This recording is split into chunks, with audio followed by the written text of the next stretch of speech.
স্বৈরশাসকরা নিজেকে ছাড়া আর কাউরে বিশ্বাস করত না, কেননা তারা জানতো যে তাদের পায়ের তলায় কোনো মাটি নেই এবং এই কারণে সবাইকে সন্দেহ করত যে তার যে কোনো মুহূর্তে পতন ঘটবে। সে কারণে সবাইকে সন্দেহ বিশ্বাসের মধ্যে রাখতো এবং নানা ধরনের গোয়েন্দা বৃত্তি চালানো হতো তাদের বিরুদ্ধে। তেমন বাংলাদেশের শেখ হাসিনার অবস্থাও ছিল তাই। তিনি কাউকে বিশ্বাস করতেন না, সবাইকে সন্দেহ করতেন এবং সবার উপরেই গোয়েন্দা ভিত্তি করতেন, সবাইকে নজরদারি রাখতেন, সবার টেলিফোনে আড়ি পেতে তিনি বোঝার চেষ্টা করতেন কার কি মতিগতি। তেমনি আমরা জানি যে দুইজন ব্যক্তি যারা খুবই শেখ হাসিনার ঘনিষ্ঠ এবং সুনজরে ছিল, কিন্তু বাস্তবে তাদের বিরুদ্ধেও গোয়েন্দা নজরদারি ছিল। সেটি আবার প্রকাশিত হয়েছে তার গণভবনের যে বিভিন্ন দলিলপত্র কাগজপত্র সেগুলো উদ্ধারের মধ্য দিয়ে।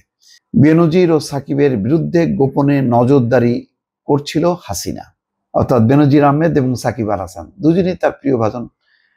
বেনজির আহমেদ অবশ্য শেষের দিকে এত বিষয় সম্পত্তি করে ফেলেছিল যে গোপালগঞ্জের অর্ধেকই বোধহয় তার দখলে ছিল, ফলে এত বেশি প্রভাব এটা শেখ হাসিনা সহ্য করতে পারেনি।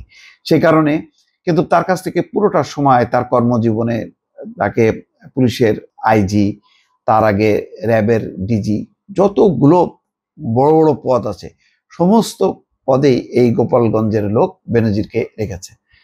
কিন্তু শেষের দিকে যেহেতু তাকে ক্রস করছে বা সে নিজে বাঁচার জন্য আমেরিকার সাথে যোগাযোগ করছে, এম্বাসির সাথে যোগাযোগ আছে, এই জন্য আস্তে করে তার দুর্নীতির বিষয়টা সামনে তুলে নিয়ে আসলো এবং এমন একটা পরিস্থিতি তৈরি করলো যাতে সে ভেগে যায়। কেননা বেনজির যদি বাংলাদেশে থাকে, তার সাথে যদি মার্কিন প্রশাসনের যোগাযোগ হয়, তাহলে হাসিনার অনেক কুকীর্তি বেনজির বলে দেবে, ফাঁস করে দিতে পারে।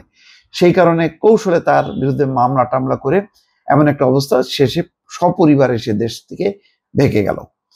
এই হচ্ছে বেনজির। আর সাকিব আল হাসান, সাকিব আল হাসান তো মোটামুটি তিনি তারকা, তার মধ্যে ব্যবসা, জালিয়াতি, জুয়া টুয়া খেলে ঠেলে প্রচুর টাকা পয়সার মালিক হয়েছে। তার হলো নেশা হয়ে গেল অর্থ। তারপর চিন্তা করলো অর্থটাকে এই স্থায়ী করতে গেলে এবং আরো যদি অর্থ বানাতে হয় তাহলে ক্ষমতা দরকার। সেই কারণে তার যখন একদম পুরো ফর্ম আছে, সেই ফর্মে থাকতে থাকতেই সে যুক্ত হলো রাজনীতিতে। প্রথমে বিএনএম নামক একটা দল টল করলো, পরে দেখলো যে না, এটা বোধহয় রিস্কি হবে, পরে আওয়ামী লীগেরই সে এমপি বনে গেল এবং তারপরে তো চিটপটাং এইভাবে যে শেখ হাসিনা পতন করবে সেটা মনে করার কোনো মানে সে ভাবতেও পারেনি। কিন্তু শেখ হাসিনা সুনজরে ছিল এবং শেখ হাসিনার সুনজরে থাকার কারণে তার অহংকার, তার দম্ভ, বেয়াদবি, নানান রকম মাত্রা বহিঃপ্রকাশ প্রায় মানুষ দেখতো এবং বিসিবি কোনোভাবেই তাকে নিয়ন্ত্রণ করতে পারতো না। বিসিবিকে সে থোড়াই কেয়ার করতো, যখন তখন না খেলা, বিদেশ চলে যাওয়া, এই সমস্তগুলি ছিল তার মানে এক ধরনের অহংকার, এক ধরনের দম্ভ, গর্ব, যে সে কাউকে কেয়ার করতো না। কিন্তু শেখ হাসিনা এগুলিকে আবার ব্যবহার করতো। তো সবাই জানতো যে সাকিব আল হাসানের প্রতি খুব সুনজরে আছে শেখ হাসিনা। শেখ হাসিনা এটা উপর দিয়ে দেখাতো, কিন্তু গোপনে নজরদারি করতো। যাই হোক, এখন গণভবনের ভিতরে যে গুরুত্বপূর্ণ নথিপত্র পাওয়া গেল, সেই সব নথির থেকেই এগুলো প্রকাশ হয়েছে। বলা হচ্ছে যে একটা নথিতে দেখা গেছে কাদের উপর সরকার নাশকতা করার সন্দেহে নজরদারি করছিল।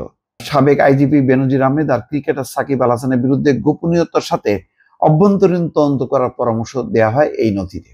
নথিতে বলছে তাদের বিরুদ্ধে যাতে গোপনে নজরদারি করা হয়। এখানে আরো ছিল ইসলামী ব্যাংক হাসপাতাল উত্তরা শাখার নাম। তাদের বিরুদ্ধে অভিযোগ ছিল যে তারা বিনামূল্যে আন্দোলনকারীদের চিকিৎসা দিচ্ছে। চিন্তা করেন, আন্দোলনকারীদের চিকিৎসা দিচ্ছে, এটাও একটা অপরাধ হিসেবে গণ্য করছে। অথচ উনি হাসপাতালে যে একটা ভান দেখালেন যে তিনি আহতদের কত মানে সমব্যথী। কোন ঘরগুলো কার তা বোঝার কোনো উপায় ছিল না, কিন্তু মাটিতে পড়ে থাকা ডকুমেন্টস থেকে তা কিছুটা অনুমান করা যায়। যেমন পুতুলের ঘরে ছিল অটিজম সংক্রান্ত কাগজে ভরা, জয়ের ঘরে ছিল তার ফেলে যাওয়া একটি শার্ট এবং ডিজিটাল সিকিউরিটি অ্যাক্ট নিয়ে অনেক নথি। সব গুছাই ছিল। এগুলো তো তারা কখনো মনে করে নাই যে মানে গণভবনে এই ধরনের পরিস্থিতি হবে, উৎখাত হবে, গণঅভ্যুত্থান হবে। শ্রীলঙ্কা যে এত কাছে এটা তারা বুঝতে পারেনি। দর্শক ভালো থাকবেন, আল্লাহ হাফেজ।